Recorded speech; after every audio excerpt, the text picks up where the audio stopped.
my friends. It's Kelly Reeves, and welcome to the Broke Girl Podcast. Hey, everyone. Welcome back to the next episode of Broke Girl. And today I'm with an amazing and inspiring, she's a friend, she's my accountability partner, Jen Haraldson-Updegraff. Welcome, and thank you for being here. Thanks for having me. Oh, yeah. So, we talk every week about, our businesses and whatever, but I think like what most inspired me the most about you is your story and how you were in a difficult marriage and with, struggling financially to getting the courage to leave and start, buying real estate. So kind of walk us through like that I've had enough moment where everything shifted. Are we going to talk about like the state management part of that? Yeah, just like the whole thing. Okay. So I'll try to be concise. Yeah. I was in an emotionally abusive marriage for 18 years. I didn't have that language. I didn't have the vocabulary. I didn't know that that's what it was. But we had these cycles. There was some unresolved issues that were repeated. For the sake of, I guess, my ex-husband's privacy, I won't be specific on the details. But I spent 18 years tolerating the intolerable. Yeah. And it was in the name of being a good Christian woman. Mm-hmm. It was in the name of being a good mom. And I had committed to this marriage, and I felt like God, you hear all the time, God hates divorce. You hear the statistics about what happens to children in, broken families. So I had all these reasons to keep holding on to hope that things would someday change. Yeah. And when God woke me up and kind of showed me where we were at, where I was at personally because of this marriage, I realized that something had to happen. So I took some very bold and powerful steps, and I said no more. And I gave my husband an opportunity to show me that he wanted to change and was willing to do the work. And I stopped giving him checklists. Yeah. I stopped managing and telling him how it needed to look. Yeah. And he proved to me that he wasn't interested in making those changes. Yeah. So I had to walk away. I had to choose me and my health and my well-being, and ultimately my children. Didn't feel it like I was making that choice at the time to do what was best, but you had 7 children at the time. Yes. Yep. So what's that like to say, okay, I have 7 children and I am upending my life and their life, but I know it's for the best? What is it like? It's like being turned completely upside down and shaken until everything is gone. One thing I learned in that process was that my identity was really tied into my role as a wife, as a Christian woman, as a mom. I wasn't just a mom. I was the stay-at-home homeschool mom who, my whole world revolved around my kids and my husband. And all the things that I did as a wife to make that marriage work was, we're talking major sacrifices. Yeah. And the way I can put it the most simply is I turned myself inside out for this man to do everything he said he needed from me to avoid being hurt continually. Right. And it worked. So the devastation really of doing all of that, constantly forgiving, constantly showing grace, constantly choosing to trust again and again, just to have the whole thing repeated over and over. I had become like one of those Weeble toys, the Weeble bobble that don't fall down. Analogy, yeah. So he could knock me over and I was expected to just pop back up with a smile. Mm-hmm. And I kept doing it thinking that that's what God wanted, forgive 70 times, 7 times. Yeah. And when that was clearly not doing anything to redeem my marriage or my husband, that was pretty devastating. Yeah. Trust God to redeem and restore and heal. Yeah. And when he doesn't, very difficult, Yeah. and scary. Yeah. So And you it were took, really involved in the church too. yeah, So that yep, was another like factor yeah, you had to deal with. yeah, yeah. I led worship team and taught all the kids in Awana and children's church and all of that. And that was something, the whole process, like going through that 2 year separation was the worst time of my life. My faith was completely shaken. I could not stand up front and sing the lyrics to those songs because I couldn't believe them anymore. Yeah. My faith and confidence in God and his intentions for me were totally shaken, Yeah. because of my own expectations of him Yeah. and what I believed he expected of me. So, Yeah. Wow. So you decide to leave, like, okay, I've had enough. There was that tipping point, and it was just, no matter what, I got to get out. So what was that shift in your mind where it's like, but because it takes a lot of faith to say, I'm stepping away from this 18-year marriage with 7 children. And, mhm. the church wasn't kind to you when that happened. So, and you knew probably that going into it, that could have been something. But you did it anyway because you had to do for you, right? Yeah, So, yeah. Thankfully, it wasn't like a solo decision. God had really given me a clear vision of what was going on. I mean, right. he literally gave me dreams that explained what was happening Yeah. in such a profound way that Wow. I'm like, I can't keep doing this. He made it clear that this may be like a lot, very strong language, that my husband would rather drag around my corpse than let me go. Oh my goodness. And God wanted me to leave. He made it so clear.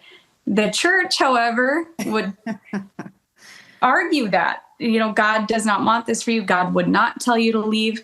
But God was clearly telling me things. I have notebooks and notebooks full of journal entries and prayers and things that God revealed to me in scripture. And I'm like, he's saying this, the church is saying that. My pastor did counsel with me. I had a Christian counselor at the time that we were going to. Both of them said, he's not giving you any other choice but to either live with it or leave. Right. So I did have like God's support, which is the only reason I could possibly have gotten Yes. through. But I will say, like, even though I made that decision, I was not feeling courageous or bold or confident at all. I made that decision scared to death, Yeah. without Wow. any idea of what was coming down the road. I was in limbo. I was trapped in the middle of a gorge on a tightrope. I did not want to go back to what was, Yeah. but I had no idea what was ahead of me. Yeah. And I was like clinging to this tightrope for dear life. Yeah. So, and I stayed there for a year Wow. in limbo, and it was miserable. Yeah. I can imagine. So I didn't do it well. That's Yeah. what I'm trying to say. Yeah. Well, I don't know if anybody does. I mean, such a big shift. And because when you decide to change, and we'll go into like, you decided to change your state, but there's so much fear because it's like anybody who wants to change, there's immediate fear. And because, and the thing, I love to talk about, especially in the self-defense world, is the fight, flight, or freeze response, or amygdala, like it's natural. Mm-hmm. Fear of the unknown, we don't know, but you still stepped out in faith because it's kind of like you knew, like, okay, God's telling me to do this. Mm-hmm. So even though it's dark and scary, I know he's got me. Yeah, it was. Yeah.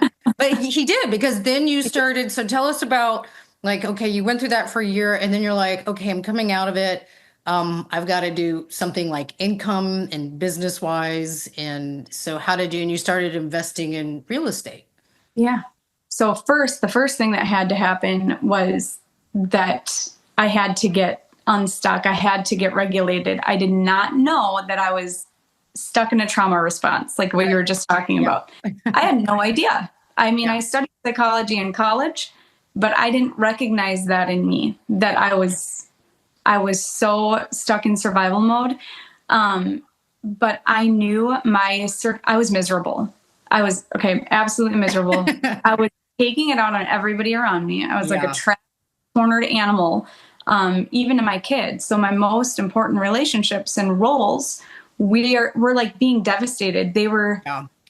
breaking down because I was in a trauma response. Right. And I knew my circumstances weren't going to change.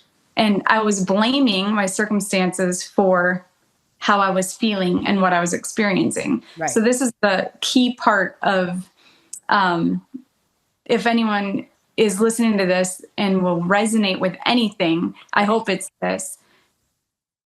Your circumstances do not have to determine your experience of life, Yes. your state, your feelings, your mood, your attitude. Yes. If you want to feel peace and joy and confidence, freedom, any of those good things, love, that's not going to come by way of circumstance. Right. And whatever you're experiencing that seems to dictate your moods and your attitude, that is within your power to Yes. change. I did not know that. Yeah. So I had to accept that my life was not going to ever look the way I thought it would look again. Mm-hmm. My marriage was over. My family was broken.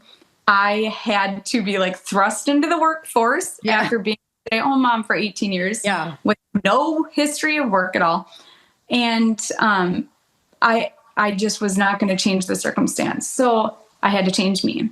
Right. And that led to all of my breakthrough. So everything I did from that point on was predicated on getting this solved, this problem. Yeah. Okay. So learning to manage my state. When I got out of that dysregulated place where I didn't know what I knew, I didn't trust what I knew before, I couldn't remember anything that I once understood or knew or hoped in. When I got out of that, I was able to really connect with myself, who God created me to be. I was able to differentiate between like the lie identity and the identity. Yeah. You know, who the world said I was, what I believed about myself and about God based on what I learned growing up, based on past experiences. When I really got to the point where I had like discovered the seed, of who God created me to be, then I could cultivate that. I could nurture that and become what he originally wanted me to be. Yeah. I had to get out of the church to do that. I had to set aside reading the Bible through the lens of what everyone else had always told me that it meant. And I had to sit with God and say, okay, Lord, you tell me about you. Because everything I thought I knew is just gone. Right. So tell me about you and you tell me about me and we'll go from there. Yeah. And that's kind of where all these opportunities unfolded. And I aligned my goals. I aligned every opportunity that I took with what God said about me. Right. A lot of that comes back to desires. Yeah. Like what we want, what lights us up, what makes us happy, what draws out that creative part of us that was made in the image of God, right? Right. He's creator. We're creative. Right. Tapping into that and connecting with that is what opened all of those doors. Yeah. Well, that's amazing. Yeah. And so Myron Golden, who we've both kind of worked with, he says, God is the source, we're the resource. So it's very similar. So, why don't so what is one of the things that keeps mainly Christian women stuck in avoiding change? I know we kind of talked about the fear, but what do you see? And especially it's challenging because at the time you had 7 children, now you have 8, which I'm just like, I can barely handle 2 dogs.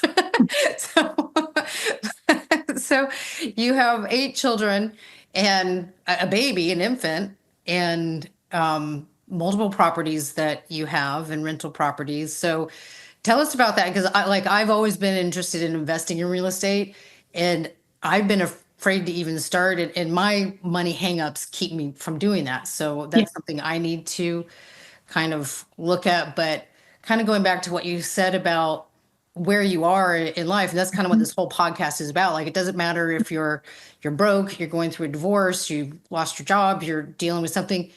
You can still be happy and peaceful and pleasant to be around. Mhm. Like, you don't have to be a nice Yes. person. And enjoyable. Yeah. That's it. Like that was really like one of the words that I wrote down in a journal was like, Yeah. what do I want? What Yeah. do I want? And then what do I want to be? One of the words was enjoyable. I was not enjoyable to be around when I Yeah. was going through that season. I Yeah. was not enjoyable. Yeah. So I've been an unenjoyable person myself. So, yeah, how do you do that? How do you but achieve that? yeah. Yeah. Well, it takes, it starts with awareness. Once you're like, oh my Hmm. gosh, I'm not an Yep. enjoyable person. And then that's when you like, and everything starts with awareness, like with you and your Yeah. marriage and God speaking to you. So you can't ignore those. I mean, first of all, the voice of Right. God is like super powerful. A lot of people Hmm. want to tune it out because they don't want, like, no, no, no, I'm supposed to be in this marriage, or no, I'm supposed to stay here. And this is what God wants. Yep. Really, there's that tug, the gut feeling, Hmm. God, your urgent tug that's telling you like, no, get out. So Yes. it's Yeah. like poltergeist, like get out. Right. Yeah. But we're taught in the church to not trust our feelings, Yeah. right? I mean, that's what we're taught, and that our heart is deceitful. And there is a level of where, okay, if you're following your heart towards sin, Hmm. then yeah, but you're kind of missing the point. Yeah. So our hearts can direct us to like meet our own needs poorly, but that's what our heart is doing. Our emotions are signaling, just like we have pain receptors in our physical body to tell us when, ow, that hurts, you need to change what you're doing. Yeah. Your hand off the stove. Yeah. That's there to protect us, and it's there to tell us you need healing. Okay, you got this wound, it hurts. If it didn't hurt, we'd ignore it, right? Right. So then we wouldn't treat it, and then we would get sick and we would die, Yeah. So Yeah. our emotions are the same, but for our inner world, it's Right. our emotions tell us something is not right. Something Right. is hurting you. Something is needing to be seen and given attention, given healing. But we're taught to ignore our emotions. Yeah. And as a result, there's a lot of unhealed Christians running around being emotionally abusive to themselves, Right. because we're dismissing our emotions. Right. When I was learning about my marriage through counseling and trying to understand what was going on in my marriage, that term emotional abuse came up, and I'm like, well, I'm not a victim of abuse. Like, Yeah. no, like I'm not being abused. But when I read the definition, I was like, wow, Yeah. I am clearly being emotionally abused by my husband. Hmm. But the most profound realization I made was that I was being more emotionally abusive to myself Right. than my husband ever was. Yeah. And it was a lifestyle. It was a pattern. It was just the way I was. Right. So I had to stop partnering with emotional abuse, neglect, and abandonment. I Yeah. had to stop rejecting myself. I had to stop dismissing myself. And I had to start choosing to treat myself like somebody that I loved and was responsible for. Hmm. When I did that and I started paying attention to okay, what do I want? What do I want to experience? How can I become the person that I want to be?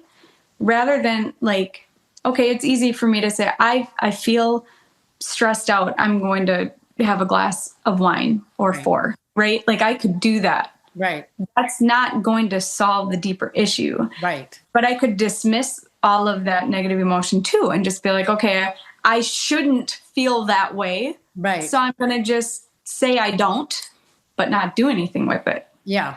That's not healthy. That's not okay. That Yeah. stuff's stored in our body. It's making us sick. It's making us crazy. It's making us reactive.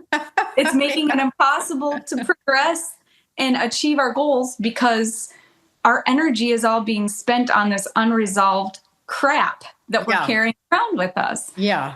So when you can sit with your emotion, you can feel what it's telling you, you can listen to it and do the work and heal, and then start learning about yourself and about who God created you to be, then you can step more boldly into things that you've never done. Yeah. You can listen to that part of you that's telling you, okay, You're stuck in this job. You absolutely hate it. Hmm. But you spent all this money on a master's degree. You spent all this time. You've Yes. invested 12 years of your life in this job. You can't just leave. You got a family to provide for, right? Yes. How many people are stuck because they're not listening to that voice within them saying, this isn't for you. Right. But they think they have to do it because Yeah. they committed to it at one point, Yeah. right? Yeah. That's the way we are. Yeah. And that makes sense because I thought about, because, I recently, because, I have, my firearms and everything, and I had to give that up just because I was just doing too many things and it was just starting to just drain me. But I thought, oh my God, I've spent all this time and money on certifications and training and just like all the applications, like with the Department of Justice and blah, blah, blah. And so there was that part like, oh, and I'm letting people down, like I'm letting my students down, and I'm letting my instructors down, and my mentor down. But at the same time, I just felt like, okay, this is really draining me financially. Number one, like I can't keep up with it, which when there's that financial stress, then that leads to No. other stresses. So yeah, so that's such a great point because I think we feel so committed to something because of all that we've put into it, but it's not really where we're supposed to be. It's not.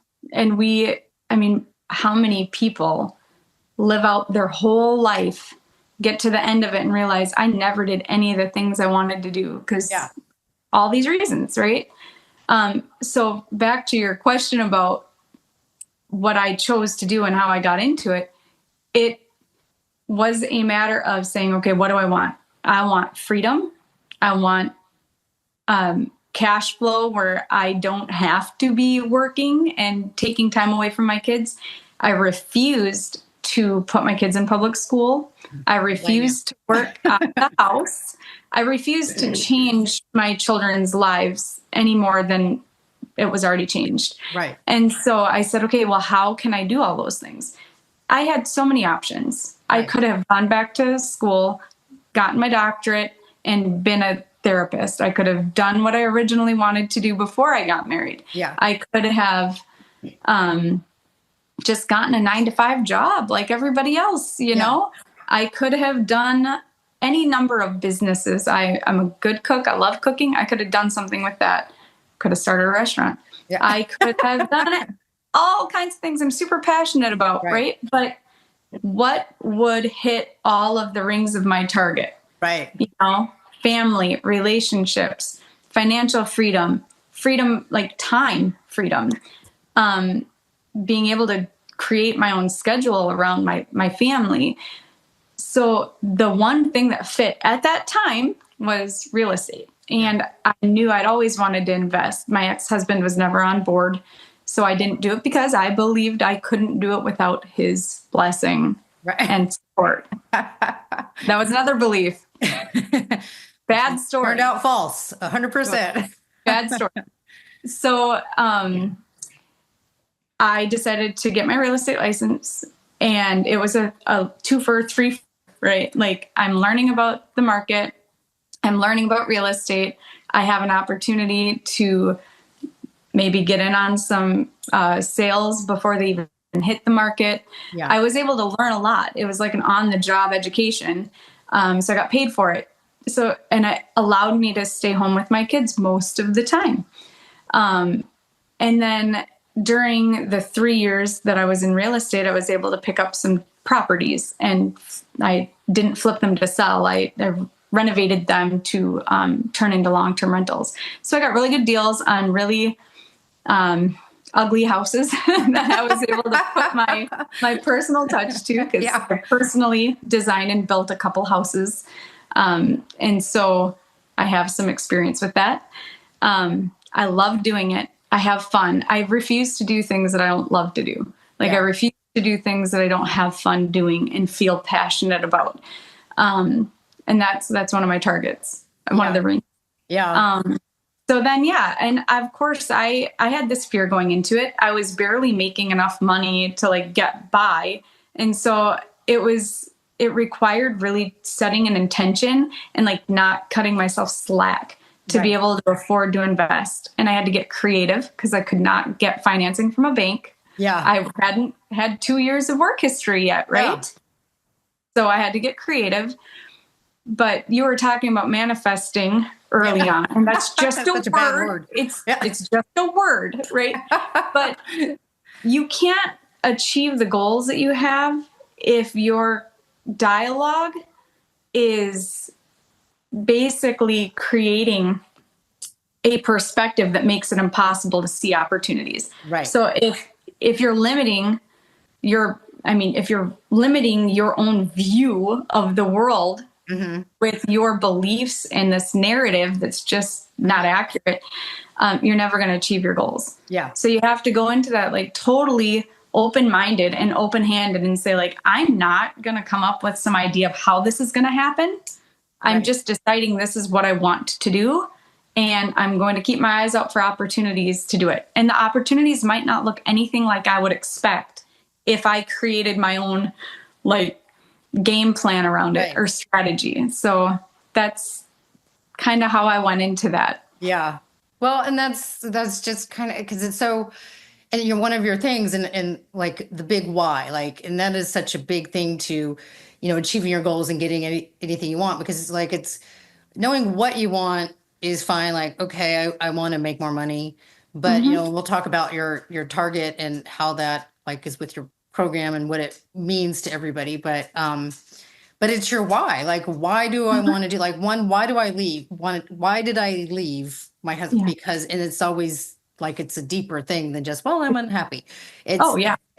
it's so much more. And then it's like, okay, what is my why for X? Well, my children, always number one, two, I want to spend more time with them. And that's what I think people don't really dig in to why they want something, like, oh, I want to make more money. Well, why? Well, I don't know, just, so I can pay my bills. Well, there's a lot more to it, Yeah. so, and Yeah. freedom is a huge thing. And making your own money Yeah. is such a big thing. And because Mm-hmm. then you're in control of your destiny, and you're not relying on your husband's blessing to do something.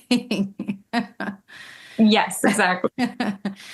So now you have these properties, and you're starting to get financial freedom, and starting to, you're able to homeschool your kids. And I don't blame you. I don't have children, but I would never want them in public schools. So, um, so, you know, let's talk about your program. It's called the Peace Project. Mm-hmm. And you talked about your target. So how does that work? Because you explained it to me on one of our calls, but just so Yeah. everybody else knows. Well, the target is kind of that would be so as a coach, one on one, I walk my clients through like a 3-step journey, if you will. Okay, 3 phases.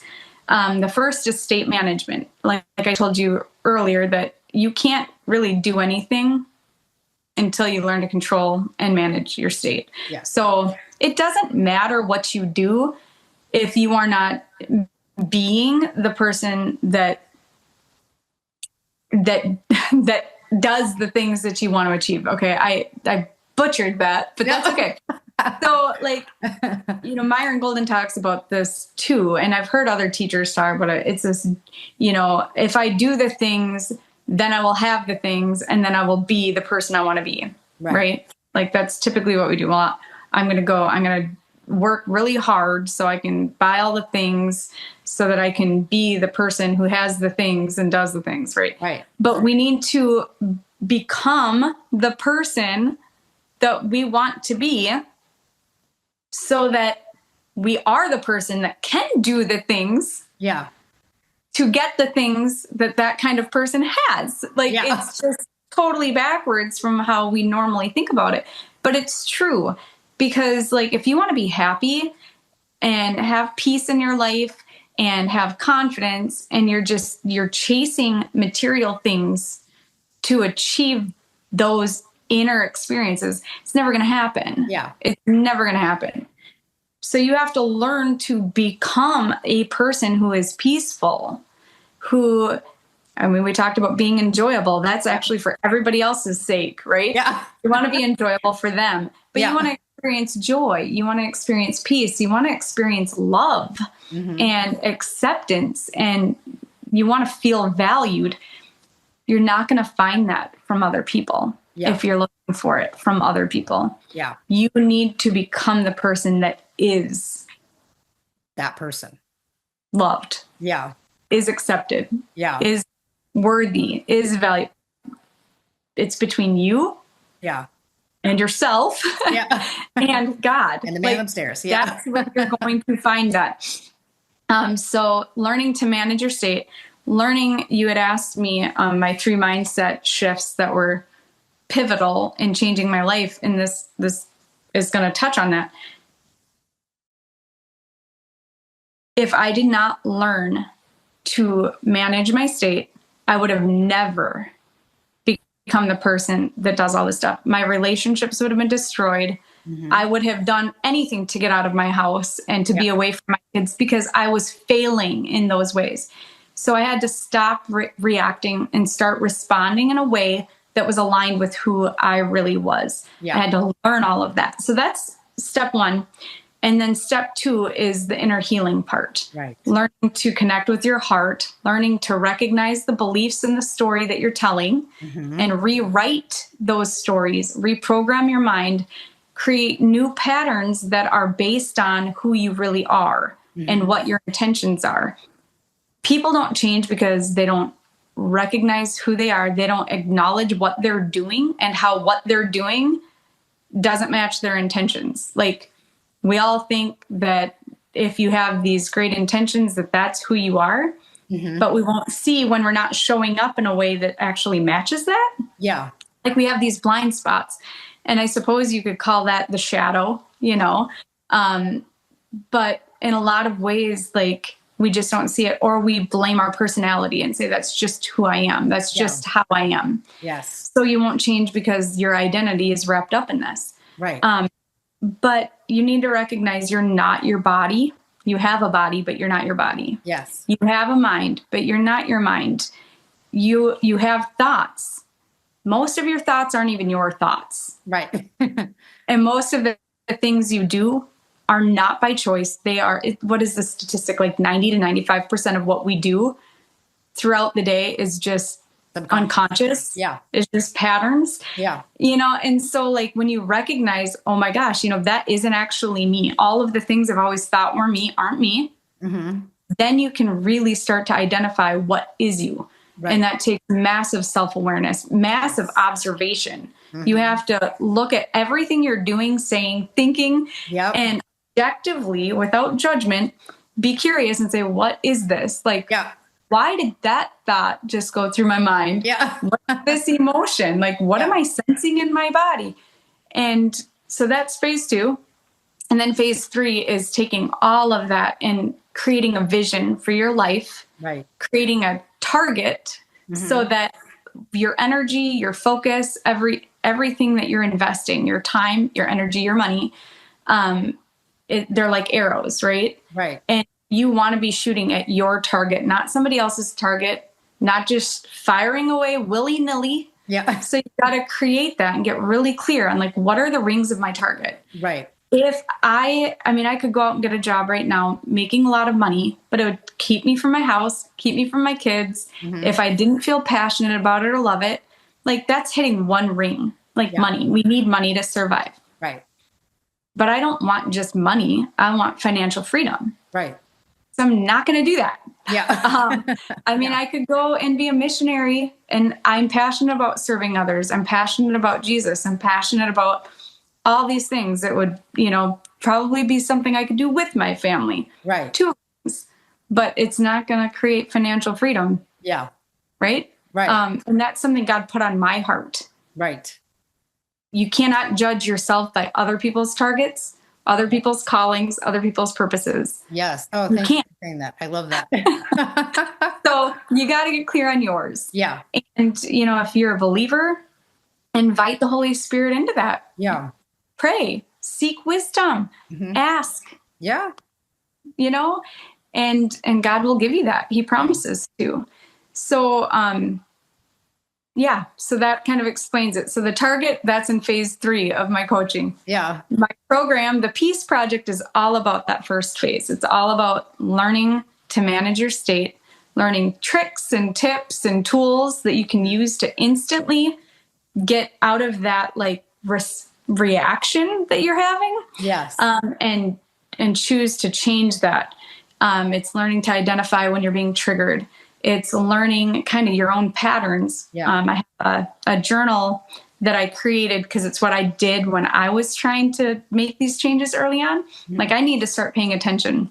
So I started checking in with myself throughout the day and identifying things that contributed to my state. Yeah. And then I was able to really design my days in a way that would cultivate the experiences that I wanted to have. So in this program, I teach that. I share that journal with my clients, and they get to use that to learn more about themselves. Yeah. So, and then, we'll get into trigger training and like how to manage when you're triggered. Yeah. What you need to do. And then also we're going to get a little bit into how your triggers are an invitation to heal. Yes. And how like your inner child shows up. So when you sense yourself kind of overreacting and you might feel like, gosh, I'm acting like a toddler, like I'm throwing a fit like a little kid. Like, I've done that before. Yeah. You know why? It's because you are acting like a little kid. There's that little version of you that's stuck as a 3-year-old. And that's how you respond, because it's that 3-year-old version of you that needs healing. Yeah. Well, and going back to, because this is like, and I'm glad that your programs, because your state is such a critical foundation.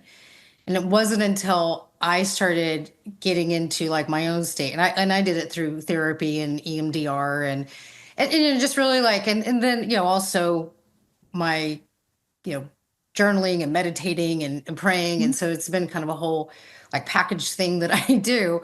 But when I became super aware of my triggers, and it's not like they don't come back up, because you're never 100%, but now like becoming so aware. And I think a lot of times we're afraid to look at ourselves, and we don't want to see our flaws, because like you said, we're always looking at everybody else. And the thing is we're always like, oh, they got it so good, and I gotta, blah, blah. I'm like, they probably don't. They're probably trying to keep up with you. So, but when you talk about being, it's like, like, how do you act? Like, say you want to lose weight. How do you become that skinny person you want to be?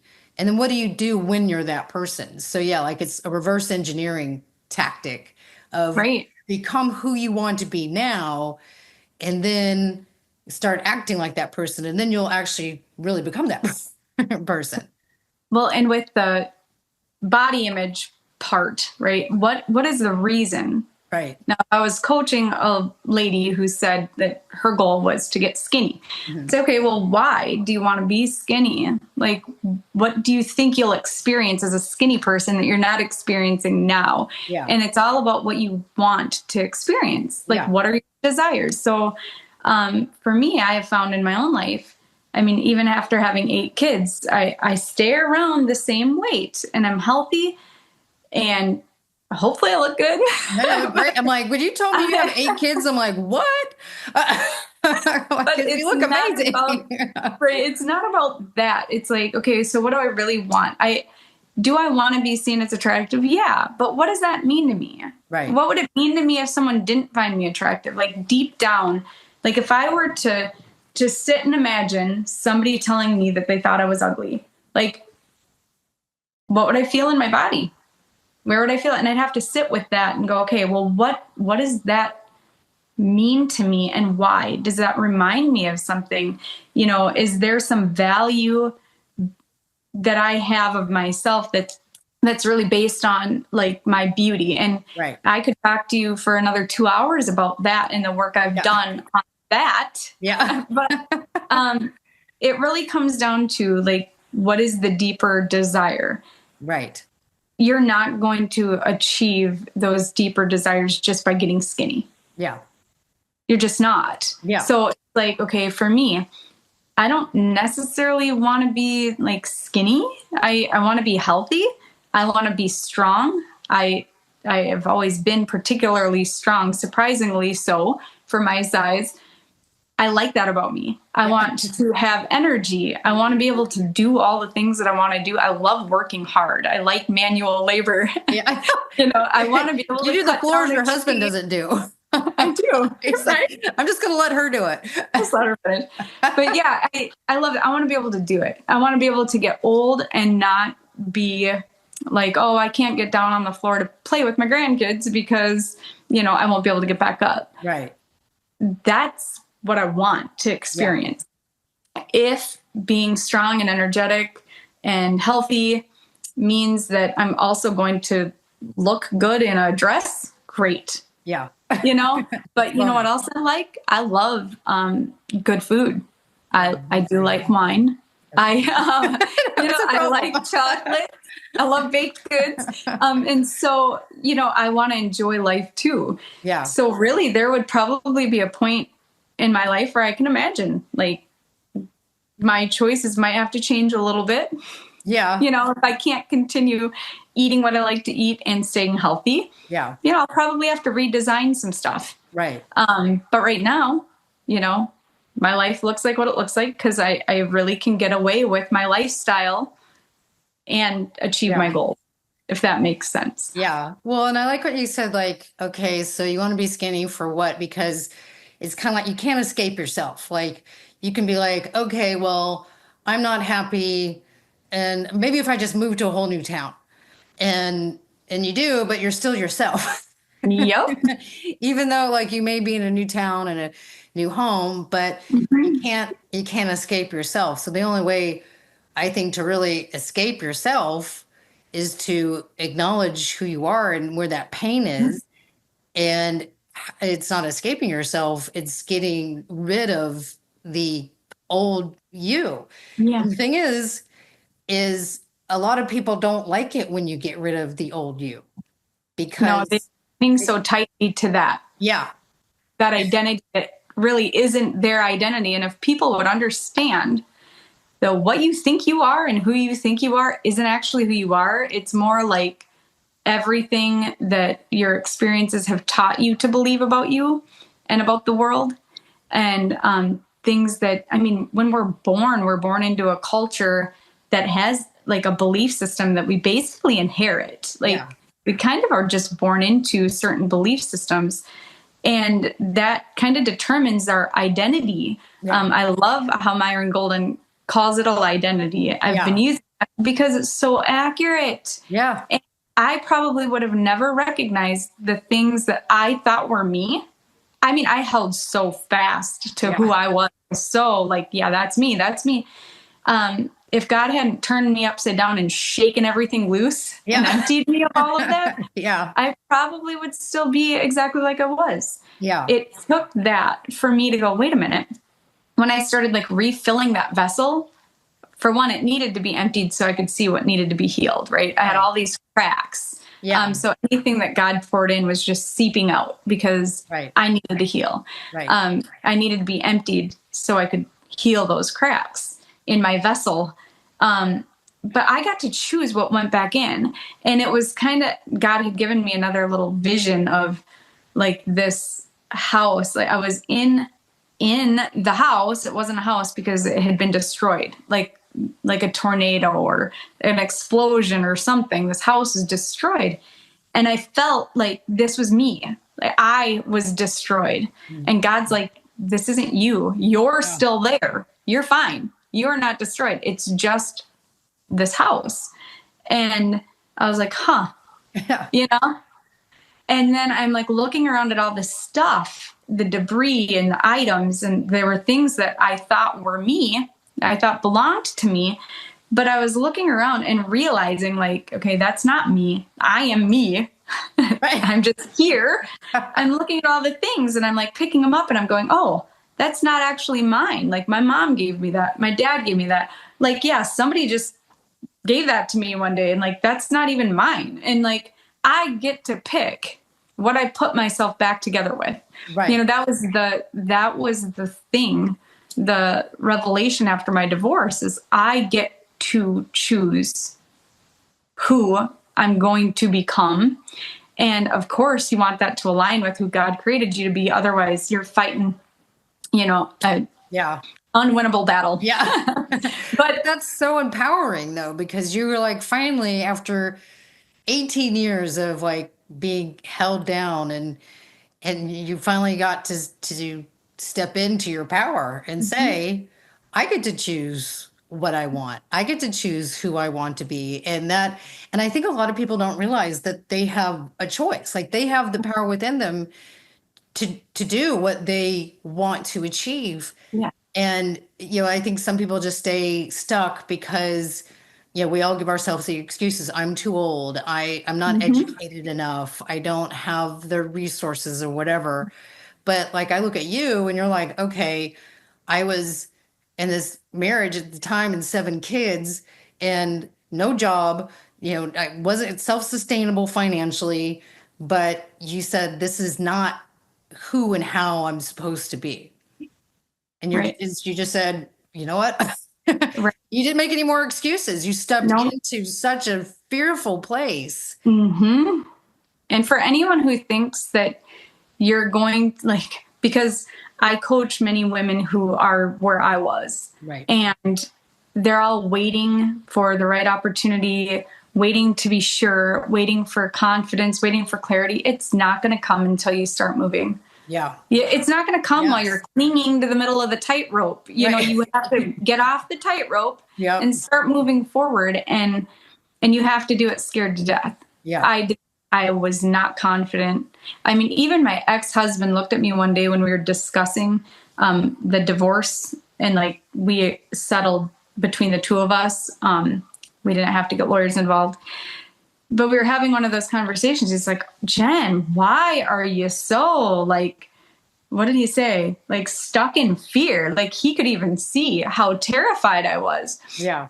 And despite our problems, he's like, like this isn't a version of you that is you. Like you can do all kinds of things. You don't have to be this scared. And I was like, that's true historically, Yeah. but it didn't matter in that moment what I Yeah. knew I was capable of. Yeah. And that goes back to what you were talking about with fight, flight, fawn, or freeze. It's a Yeah. trauma response. It doesn't matter what you know if your amygdala is hijacked, Yeah. or what you Yeah. know about yourself. So, um, anybody who's stuck there, and even if it's not an abusive marriage, even if it's just like the school teacher who is miserable and wants a different life, but she just feels stuck there, like she can't do anything different. You just have to go into it scared. You have to go into it afraid, uncertain, and Yeah. all of those things. If you do the work, Yeah. they will start becoming more clear. Yeah. You will start becoming more confident if you are building confidence in yourself. Yeah. Yeah. I mean, because when this, like, for me, well, one, firearms instructor, I never thought, I was like, okay, well, I'm just going to lean into it and go. This podcast, I'm like, I don't know how to do a podcast. I'm like, this is only my 4th episode. I'm like, am I going to sound stupid? Am I going to sound, is it going to make sense? But I'm like, I'm just going to do it. And it's not going to be perfect. It's not going to look great. And even like before you got on, like I've talked to you like how many times? Like I was still nervous. I was like, oh my gosh, I hope this goes well. Even though you and I have talked so much. Right. So it's still kind of scary because it may or may not work. But it's like I feel like when I leaned into it and the opportunity came up to do it, I'm like, okay, Yeah. And I'm it'll just gonna your figure it goal. out. Yep. If it aligns with what like you're wanting in your life and your purposes and your assignments, like go with it. And God will steer you. I mean, it's like in my world, I've taken a big step back from real estate so that I can focus on coaching because I only have so much time. I can't do both. And Yeah. I cannot commit 100% to both. That's impossible. So that served its purpose in that season. I'm Yeah. still licensed. I just did a market analysis for a friend the other day, but I've set boundaries for that and restricted myself to like, I will help friends and family and past clients, but that's it. I'm not marketing. I'm not taking on anybody new. Yeah. I will do that. And I use it for my own deals. I mean, I've sold properties in the last year for myself.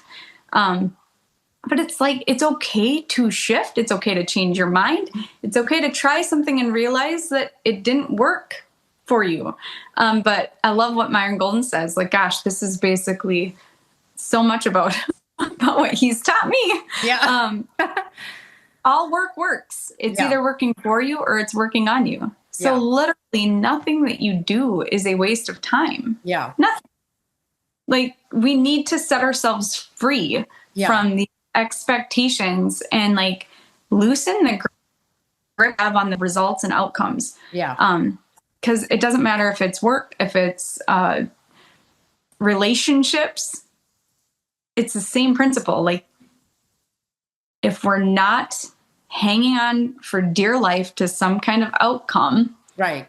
we really enjoy the process. We can learn what we need to learn from it.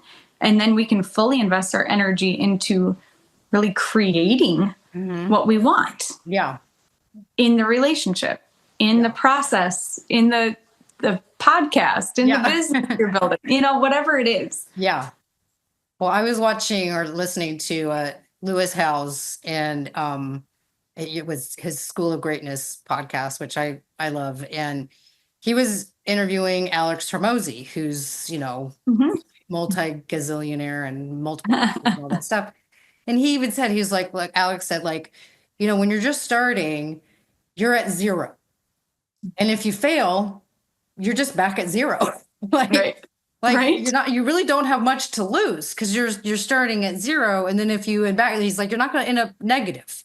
Yeah. So because you would have still learned something, you would have still learned something about yourself, about a process or whatever. He's like, so really, even if you start at zero and fail, you're still either at zero or a little bit ahead of zero. Yeah. And you're not, so I kind of like that analogy because we always think like, oh my gosh, if I start this and I fail, I'm going to be like so far back. And I'm like, actually, you're not. You're actually a little more ahead than you realize. It just didn't work out the way you hoped or wanted it to or envisioned it to, but you're still that much more ahead. So next time you do it, you're like, oh, okay, this is what went wrong. This is what went wrong. I know what went right. This is what went right. So, so it's never like a total loss. Right. It's never a loss.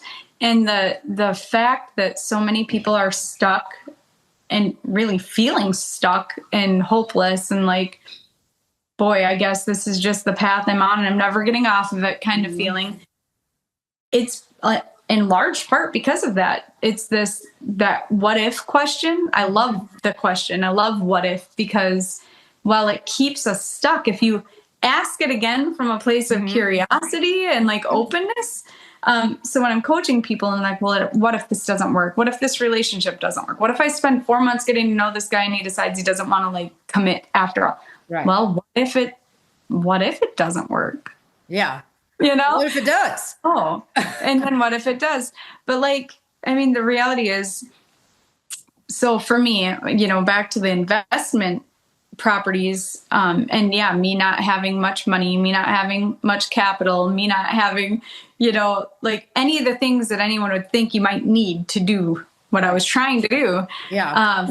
I had an experience with this bigger property. It was 40 acres on a lake, like 1,500 feet of lakeshore. There were 3 cabins on this property that all needed to be renovated, like completely. And of course, I'm taking this on by myself.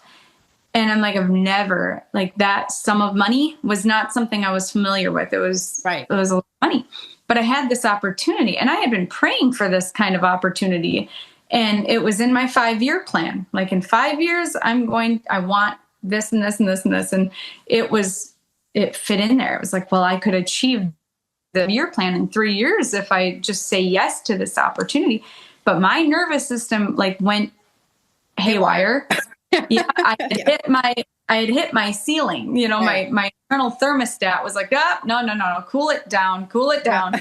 Never been this hot before. Yeah. And so I'm like, oh my gosh. And the guy that I was seeing at that time, I'm telling him like how terrified I was. I'm like, oh my God, like, I don't know. I don't know if I can do this. Like, this is what you've been waiting for. This is what you've been wanting. I'm like, yeah, but I don't know. I don't know if I can do it. Like, that kind of panic.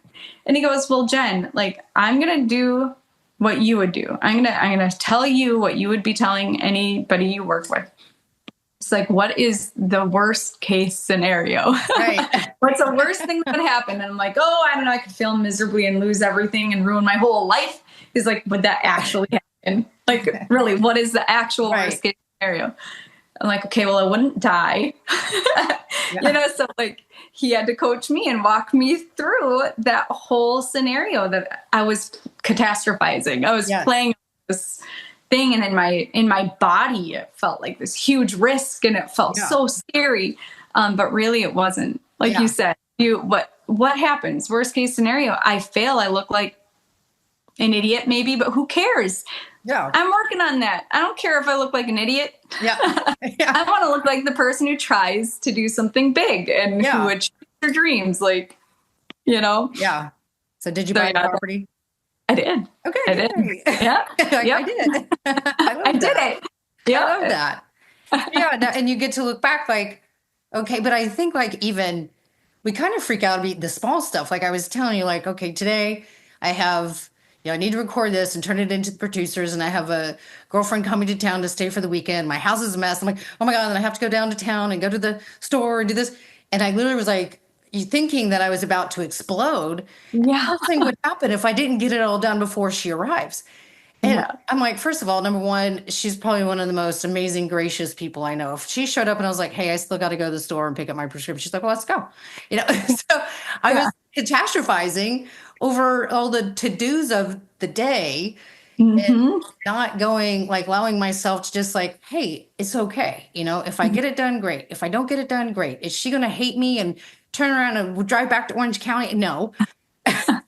If the laundry I need to fold is still on the guest room bed, like she'll probably just be like, well, let's fold it together, or something. So I think we do that with little things, so it makes it even Mm-hmm. harder to do the bigger things Right. because we're so used to every little tiny thing being Mm-hmm. in our minds, and that's our protection mechanism that Yeah. kicks in, and it's really hard to just say shut up. Yeah. I'm good. It's gonna Uh-huh. be all good.